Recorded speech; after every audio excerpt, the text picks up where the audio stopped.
Селям алейкум, урметли телесерджилерымыз. Здравствуйте, дорогие телезрители. Знать свой родной язык очень важно. Знать язык своих соседей также важно. Ведь будет каждому крымскому татарину, точнее, будет приятно, если вы придете и скажете «Селям алейкум, мераба, насылсын достум, как твои дела, дорогой друг?» Bunun dostlar bizim növbeteki dersimizni başlayıq ve sizni növbeteki arif ile tanış etmeye hazırmız. И арифы, достlar, o sözün başında изаат, разъяснение, изын, разрешение, икмаль, окончание кебі сөзлерінде қолданам. В середине слова кира, аренда, мунир, блестящий, рейин, залог кебі сөзлерінде оны көрмеге мүмкін.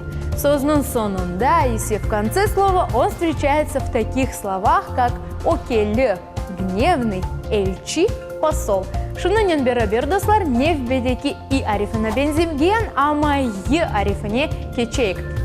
Сөзінің башында и арифы егит, парень, егерімі, 20. Кебі сөзлерінде оны қоланмаға мүмкін. Сөзінің ортасында в середине слова кейф, наслаждение, кейфиет, качество. Более сөзлерде оны раз кетірмеге мүмкін. Ве сөзінің соңында в конце слова буква «и» встречается в словах «қолай», «удобно», «қой», «баран». И что, достар, там более это bizim növbeteki dersimiz екөнленді. Именно на этой позитивной ноте заканчивается наш следующий урок. Будьте всегда с нами, учите крымско-татарский язык и будьте приветливы. Селям алейкум, көрішмек үзре.